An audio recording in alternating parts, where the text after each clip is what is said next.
है। हंता virus actually में कोई सिंगल वायरस नहीं है, ये वायरसेस की पूरी फैमिली है और ये चूहों में मिलते हैं और वहीं से ही फैलते हैं। अलग अलग तरीके के चूहे अलग अलग टाइप के हंता वायरस कैरी करते हैं और इंसानों में इन वायरसेस से दो तरह की बीमारियां होती हैं। पहली है haemorrhagic fever with renal syndrome HFRS, जो मेनली एशिया और यूरोप में लोगों को होता है। इसमें किडनीज फेल हो जाती हैं और बॉडी में इंटरनल ब्लीडिंग होने लगती है। दूसरी बीमारी है हंता वायरस पल्मोनरी सिंड्रोम HPS, जो नॉर्थ और साउथ अमेरिका में फैलती है। इसमें लंग्स के अंदर, फेफड़ों के अंदर फ्लूइड भर जाता है और लोगों को सांस लेने में दिक्कत होती है और इवेंचुअली इंसान की सफोकेशन से मौत हो जाती है। इसका मोर्टेलिटी रेट 50% तक बताया जाता है और सबसे डिस्टर्बिंग चीज ये है कि इतना डेडली वायरस होने के बावजूद भी आज तक कोई भी FDA या WHO अप्रूव्ड वैक्सीन नहीं बनी है। वैक्सीन तो छोड़िए, कोई प्रूवन एंटीवायरल ट्रीटमेंट भी नहीं है। अगर आप इन्फेक्ट हो जाते हैं तो डॉक्टर्स बस आपको सपोर्टिव केयर दे सकते हैं। इससे आपको थोड़ा रिलीफ मिल सकता है, लेकिन इस वायरस से लड़ना तो आपके इम्यून सिस्टम को ही पड़ेगा।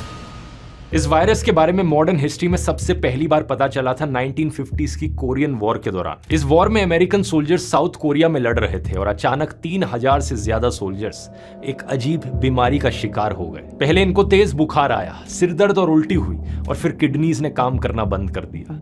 इसमें से लगभग 15% सोल्जर्स मारे गए। डॉक्टर्स ने इसे कोरियन हेमोरेगिक फीवर का नाम दिया, लेकिन उनको यह समझ नहीं आ रहा था कि क्या ये कोई बीमारी है या कोई केमिकल वेपन। इस मिस्ट्री को सॉल्व करने में लगभग 30 साल लग गए। 1980 के आसपास एक साउथ कोरियन वायरोलॉजिस्ट डॉक्टर हो वांग ली, इन्होंने आइडेंटिफाई किया कि यह बीमारी चूहों से मिलने वाले एक वायरस की वजह से होती है और उन्होंने इस वायरस का नाम साउथ और नॉर्थ कोरिया में बहने वाली एक नदी हंतान रिवर के नाम पर रख दिया। लेकिन हंता वायरस की सबसे ड्रामेटिक स्टोरी आई साल 1993 में। मई 1993 में अमेरिका की एक अमेरिकन इंडियन ट्राइब नावाहो के 10 लोगों की कुछ हफ्ते के अंदर अंदर मौत हो गई। The mysterious epidemic in the southwestern United States that has U.S. medical investigators baffled. The disease has already killed 10 people. It strikes suddenly and can kill in a day. हैरानी की बात यह थी कि ये सभी लोग काफी यंग और हेल्दी थे, लेकिन अचानक से बीमार पड़ गए और इन सब के सिम्टम्स एक जैसे थे। पहले फ्लू जैसा बुखार, फिर अचानक से लंग्स के अंदर फ्लूइड भर जाना और फिर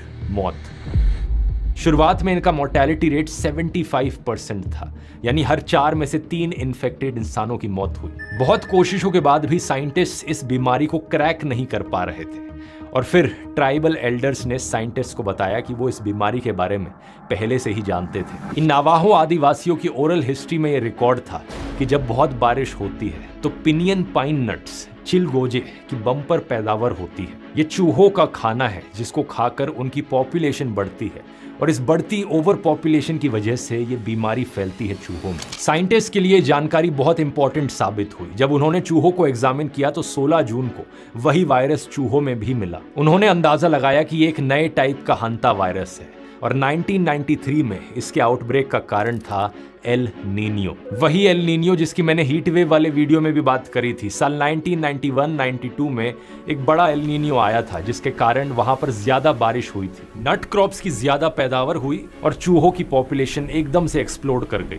जितने ज्यादा चूहे उतना ही ज्यादा वायरस ब्रेकआउट करने का चांस और उतना ही ज्यादा चांस कि ये वायरस किसी इंसान के कांटेक्ट में आकर फैलने लग जाए। एक लंबे समय तक साइंटिस्ट का मानना था कि इंडिया में हंता वायरस डिजीज नहीं है, लेकिन 2005 से 2008 के बीच एक मल्टी इंस्टीट्यूशनल स्टडी ने तमिलनाडु के वेलोर डिस्ट्रिक्ट में 28 कंफर्म्ड केसेस खोजे। ये केसेस मिले क्रॉनिक किडनी डिजीज के पेशेंट्स में, गोदामों में काम करने वाले वर्कर्स में और इरूला ट्राइब के उन मेंबर्स में जो चूहे पकड़ने का काम करते हैं। जब रिसर्चर्स ने अलग अलग रिस्क ग्रुप्स के 661 लोगों में हंता वायरस स्पेसिफिक एंटीबॉडीज चेक करी तो लगभग 4% जनरल पॉपुलेशन में भी एंटीबॉडीज मिली। यानी ये सबूत था कि इंडिया में भी कुछ लोग पहले से ही इन्फेक्ट हुए थे और ये रेट उन लोगों में और भी ज्यादा था जो चूहों के आसपास रहते थे या काम करते थे। लेकिन इंटरेस्टिंग बात यह थी कि इस पॉइंट ऑफ टाइम तक अभी भी साइंटिस्ट का मानना था कि हंता वायरस डायरेक्टली चूहों से इंसानों में फैलता है, ये एक इंसान से दूसरे इंसान में नहीं फैल सकता। लेकिन साल 1996 में सदर्न अर्जेंटीना में एक आउटब्रेक ने इस अजम्पशन को तोड़ दिया। इस आउटब्रेक का कारण था एंडीज वायरस, हंता वायरस फैमिली का एक ऐसा स्ट्रेन जो बहुत ही डेंजरस एबिलिटी रखता था। ये इंसान से इंसान में फैल सकता था। आज के दिन पूरी हंता वायरस फैमिली में ये एकमात्र ऐसा वायरस स्ट्रेन है जिसमें confirmed human to human transmission document किया गया है। लेकिन अच्छी खबर यह है कि ये कोविड या फ्लू की तरह हवा में नहीं फैलता। इसके लिए बहुत क्लोज्ड और प्रोलॉन्ग्ड फिजिकल कॉन्टैक्ट जरूरी है।